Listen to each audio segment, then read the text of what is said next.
Hello students, আজকে আমাদের আলোচ্য বিষয় হলো পলিটিক্যাল সায়েন্সের স্থানীয় সরকার বা স্থানীয় স্ব-সরকার এ সম্পর্কে আলোচনা করি।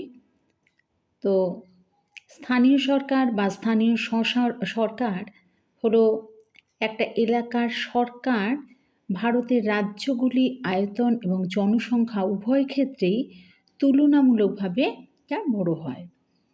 ৬টি বৃহত্তম রাজ্য একত্রে দেশের প্রায় ৬১% এলাকা কভার করে। আর এত বড় রাজ্যে প্রতিটি অঞ্চলের আর্থসামাজিক এবং ভৌগোলিক ক্যারিসমেটিক বিস্তৃত তারতম্য রয়েছে। এটা প্রশাসনিক ব্যবস্থায় একটা স্থানীয় পর্যায়ের প্রয়োজনীয়তার উপর জোর দেয়। একদিকে নীতি প্রণয়ন ও সমন্বয় আরও ভালোভাবে অর্জন করা যায় জেলা এবং রাজ্য সরকার দ্বারা সংলগ্ন মধ্যবর্তী পর্যায়ে, আর অপরদিকে রাষ্ট্র সরকার নীতি বাস্তবায়নের মাধ্যমে এই যে নীতি বাস্তবায়ন হয় সেই নীতি বাস্তবায়নের স্থান থেকে তুলনামূলকভাবে দূরবর্তী হওয়ায় স্থানীয় সমস্যাগুলো তাদের সঠিক দৃষ্টিকোণ থেকে মূল্যায়ন করতে পারে না। এই পরিস্থিতিতে সিনিয়রদের সেবা ও একটি মধ্যবর্তী পর্যায়ে অভিজ্ঞ প্রশাসকের প্রয়োজন হয়। আর নীতি প্রণয়নের মাধ্যমে রাজ্য সদর দপ্তরের মঞ্চ এবং জেলার রূপায়ণ মঞ্চ শুরু হয়। তো এক্ষেত্রে স্থানীয় সরকারের বেশ কিছু বৈশিষ্ট্য আছে, তার মধ্যে 3টে হলো উল্লেখযোগ্য বৈশিষ্ট্য।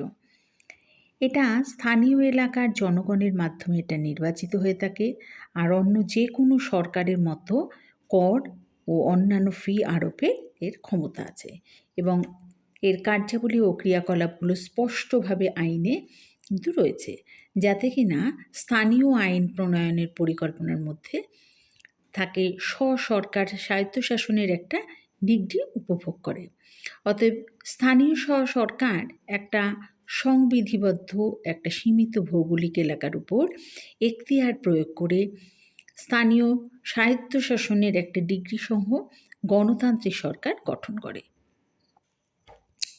তাই এক্ষেত্রে বলা যায় যে এটা বিভিন্ন এলাকার কর্মের স্বাধীনতা প্রসারিত করার মাধ্যমে গণতন্ত্রকে সমৃদ্ধ এবং গভীর করার একটা উপায় হিসাবে পরিমাপ করা হয়।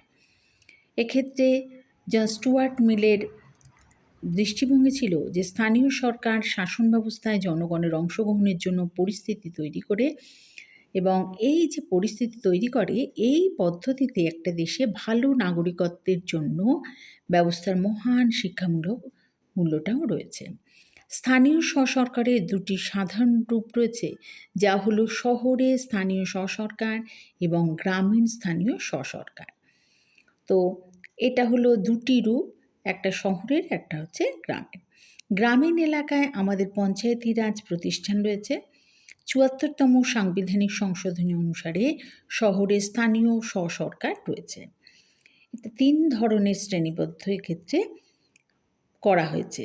এগুলো হলো বৃহত্তর শহরে এলাকায় মিউনিসিপ্যাল কর্পোরেশন, পৌরসভা, শহরে জনবসতিতে কাউন্সিল এবং ক্রান্তিকালীন এলাকায় নগর পঞ্চায়েত, যেগুলো সম্পূর্ণ নয় শহরে না সম্পূর্ণ গ্রামীণ, অর্থাৎ এগুলো ঠিকঠাকভাবে শহরও বলা যায় না, আবার এগুলোকে সম্পূর্ণরূপে গ্রামীণও বলা যায় না।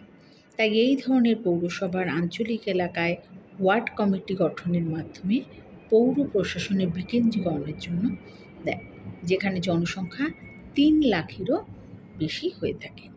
তো এই ছিল আমাদের আলোচ্য বিষয়। এটা হলো স্থানীয় সরকার ও স্থানীয় সরকার। এটা পলিটিক্যাল সায়েন্সের একটা টপিক।